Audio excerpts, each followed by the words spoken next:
RD. Sharma exercise 6.2 question number 24। तो question number 24 क्या बोल रहा है? Find the values of y for which the distance between the point P and Q। यानी आपके पास P और Q का कोऑर्डिनेट पॉइंट दिया हुआ है और P और Q के कोऑर्डिनेट पॉइंट का जो डिस्टेंस है सर वो 10 यूनिट्स दिया हुआ है। तो इसके हेल्प से हम लोग को y का वैल्यू फाइंड करना है, ठीक है ना। तो चलिए इसको आसानी से हम लोग क्या करते हैं, रिजॉल्व करते हैं। तो पहले हमारे पास क्या है, गिवन दिया हुआ है, यानी लेंथ ऑफ PQ ये हमारे पास दिया हुआ सर, कितना दिया हुआ, 10 यूनिट्स दिया हुआ। कितना दिया हुआ, 10 यूनिट्स दिया हुआ, ठीक है ना। अब length of PQ distance formula लगा दीजिए। Q में से P को घटाइए, Q में से 10 माइनस 2 का whole square plus y minus minus plus हो जाएगा सर, तो y प्लस 3 का होल स्क्वायर इक्वल टू 10, ठीक है ना। अब ये इधर देखिए, इस साइड क्या है ना, इस साइड आपके पास स्क्वायर रूट है। अब ये स्क्वायर रूट इस तरफ जाएगा ना तो इसका स्क्वायर में बन जाता है। मतलब मैं ये बोलना चाह रहा हूँ, एक्स स्क्वायर अगर y के बराबर है, ध्यान दीजिएगा, एक्स स्क्वायर y के बराबर है तो x का वैल्यू क्या होगा सर, रूट y होगा, ठीक है ना। या फिर उल्टा ले लीजिए, अगर आपके पास यहाँ पे रूट y है तो रूट y x के बराबर है, तो ये रूट y, जब ये रूट हटेगा ना तो y का वैल्यू जो होगा सर वो x स्क्वायर के बराबर होगा। मैं ये बोलना चाह रहा हूँ, ठीक है ना। तो ये रूट किधर चल जाएगा, इधर चल जाएगा सर। तो 10 में से 2 गया सर 8, 8 के स्क्वायर क्या होगा सर 64, और ये हो गया सर y प्लस 3 का होल स्क्वायर, और ये हो जाएगा सर 10 के स्क्वायर हो जाएगा सर। इस फॉर्मेट पर दो रहे, ठीक है।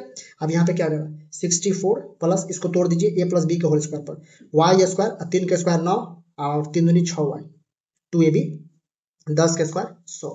अब यहाँ पे क्या हो जाएगा, इसको जोड़ेंगे सर तो ये हो जाएगा y स्क्वायर, सबको इधर ले आइए, y स्क्वायर प्लस 6y, ठीक है, और यहाँ पे 64 प्लस 9 माइनस 100 इक्वल्स टू 0 हो जाएगा, ठीक है ना।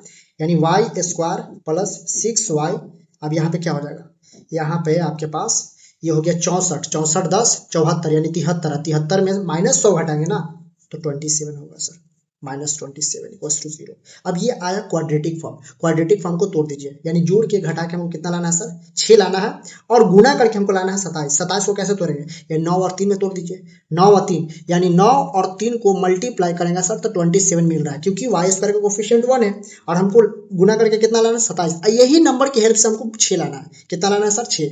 तो हम कह सकते हैं +9 -3 इक्वल टू +6, क्योंकि हमको +6 में लाना है, यही हमारा रिक्वायर्ड नंबर है, ठीक है ना। y square plus 9y minus 3y minus 27 equals to 0। यहाँ से y को कॉमन ले लीजिए, y प्लस 9, यहाँ से 3 को कॉमन ले लीजिए, y प्लस 9 इक्वल्स टू 0, ठीक है। अब यहाँ से y प्लस 9 और y माइनस 3 इक्वल्स टू 0।